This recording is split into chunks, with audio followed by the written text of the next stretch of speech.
Welcome to my new vlog. କେତେ ଦିନ ହେଲାଣି ଆସି ବ୍ଲଗ୍ ହେଇଗଲାଣି 15 ଦିନ ଉପରେ। ଟିକେ ହରର ମାନେ ଯେଉଁ ବି ଗୋଷ୍ଠୀ ଭିଡ଼ିଓ ଗୋଟେ କରିଥିଲୁ ତାପଠାରୁ ଭିଡ଼ିଓ ଗୋଟେ କିଛି ହେଇନି।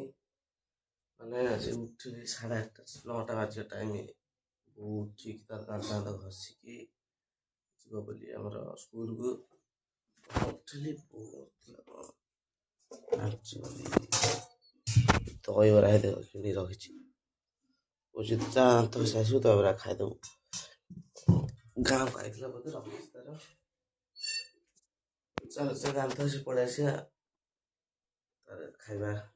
ସିନା ଦାନ୍ତ ଘଷି ପଳେଇ ଆଇଲି, ବୋଉ ଖାଉଛି ସ୍କୁଲ ଯିବ ବୋଲି। ମୁଁ ମାନେ ଭାତ ଅଛି ପିଠା ଖାଇ ପଛୁ କରି ଦହିଟା ଯେଉଁ ରଖିଥିଲା ନେଇ ଆଇଲି ଖାଇବି ବୋଲି। ଖାଇଦେବା। ଟାଇମ୍ ଆସିବା 9ଟା 10 ହେଲାଣି, ବୋଉ ଯିବ ଖାଇଦେଇକିନା। ତଣ୍ଟି ବସେଇ ଚଙ୍କା ପକା ଶୋଉଛି ଟିକେ। ତ ଗାଇସ୍ ମାନେ କ'ଣ କହିବି, ମାନେ ମୁଁ ଖାଇ ଦେଇକି ଫୋନ୍ ରଖିଲା ଛକୁରେ ଆସିବା ଟିକେ। ଛକୁ କହିକି ଯାଇକି କେତେ ଜିନିଷ ସେ କିଣିକି ଆଣିଲା। ଆମ ଏଇ ଘର ପାଖରେ ଜନ୍ମଦିନ ତାକୁ ପଠାଇଥିଲେ ଫଳମୂଳ କିଣିକି ଆଣିଲୁ। ବହୁତ ଘଣ୍ଟେ ଉପରେ ହେଲାଣି। ଯାଇଥିଲି ନା 10:30 ହେଲାଣି, କୋଉଠି ସ୍କୁଲ ପଳେଇଛି ଆସିଲା ବେଳକୁ।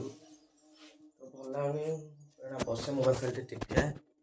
ଆପଣ ରାତିକି ଅଛି ଆମର ପରିଶ୍ରମ ବୁଟ ଆମେ ଯିବୁ ଏଇ ଆମର ଜାରକା ଆଡ଼େ। ତ ଚାଲ ଘରେ ବସିଥିଲି ମୋବାଇଲ ଫୋବାଇଲ ଟିପୁଥିଲି ଆଉ ଗେମ୍ ଫେମ୍ ଟିକେ ଖେଳିବା। ଗୋଟେ ଫିଲ୍ମ ଦେଖୁଥିଲି, ହିନ୍ଦୀ ଫିଲ୍ମ। ଶୋଇକି ତ ଏଇନା ସଇଲା ଫିଲ୍ମଟା। ଟାଇମ୍ 12:30 ବାଜିଲାଣି। ତ ଗରମ ପ୍ରବଳ ଜୋରେ ହେଉଛି। ଚାଲ ଯାଇକି ଗାଧୋଇ ପଳେଇ ଆସିବା। ଶୋଇଥିଲି କ'ଣ ଶୋଇକି ଦେଖୁଥିଲି 2 ଘଣ୍ଟା 2.5 ଘଣ୍ଟା ଫିଲ୍ମଟା। ତଣ୍ଟି ବି ଟିକେ ଚେଞ୍ଜ ହେଇଯାଇଛି, ଭଏସ୍ ସୁବିଧା ପଡ଼ାନୁ। ଛାଡ଼ ଚାଲ ଯାଇକି ଗାଧୋଇ ପଳେଇ ଆସିବା। ତ ଏଇନା ଟାଇମ୍ 1 ବାଜିବ। ଗାଧାଉ ଯାଉ ଯାଉ ଭୋକ କରୁଥିଲା ଟିକେ ମୁଁ ମିକ୍ସଚର ନେଇ ଆଇଲି। ଏଇନା ଗାଧୋଇ ପଳେଇ ଆଇଲି।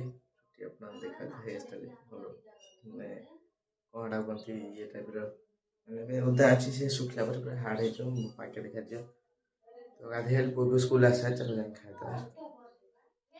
ତ ଏଇନା ଖାଇ ସାରି ଜଷ୍ଟ ଉଠିଲେ ନା ବାସନ କୁସନ ଆଜି ଧୋଇଦେବି। ବୋଉ ସୁଧା ଉଠେ ଧୋଇଦେବି ଦିନେ। ତ ହାତ ତ ଭଲ ହେଇଯାଇଛି, ସବୁ କାମ ଫାମ କରିପାରୁଛି ଏବେ। ତଥାପି ମେଡ଼ିସିନ ଆଣି ଖାଉଛି, କାହିଁକିନା ବେଳେବେଳେ ବିନ୍ଧୁଛି, ଦର୍ଜ ହେଉଛି। ଟାଇମ୍ ଆସି 3ଟା ବାଜିଲାଣି। ଏନା 5ଟା 5:30 ବେଳକୁ ଯିବା ଆମେ ପରିସଣ ଜାରକା ଅଛି ବୁଟ ହରିଆ ଜଗା ନରସିଂହ ହରିଆ ଯିବୁ। ତାହେଲେ ଟିକେ ଖାଇଦେଲି ନା ରେଷ୍ଟ, ମୋବାଇଲ ଚାର୍ଜ ନାହିଁ ବସିଦେଇ ରେଷ୍ଟ ଶୋଇପଡ଼ିଥାଏ ଟିକେ ଘରେ ରୁମ୍ରେ। ତାପରେ ଯିବା ଆଉ ଖାଇବା ସରିଲାଣି। ଏନା ଖାଉଛୁ, ଖାଇସାରି ଯିବା ଘରକୁ। ଜଗା ବି ଖାଉଛି ଦେଖୁନ ମୋ ଦେହରେ ବାଡ଼େଇ। ତ ଚାଲ ଯିବା, ସରିଲାଣି ଖାଇଦେଇ ପଳେଇବା। ପରିସଣ ମାନେ ଯାଇଥିଲୁ ଆମେ ଯେଉଁ ଆସିଲୁ ଏଇନା ଟାଇମ୍ 12:40 ହେଲାଣି 12ଟା। ତ ମାନେ ଆସିଲା ବୋଉ ଶୋଇଥିଲା। ମୁଁ କବାଟ ତାଲା ସେଇଠି ଲାଗିଥିଲା ବୋଲି ମୁଁ ଖୋଲିକି ଆସିଲି ଭିତରୁ। ବୋଉ ଶୋଇଛି, ମୁଁ ଆଉ ଉଠିଲିନି। ଆସି ପ୍ୟାଣ୍ଟ ସାର୍ଟ ପ୍ୟାଣ୍ଟ ଚେଞ୍ଜ କରି ନା ଶୋଇକି ଯାଉଛି।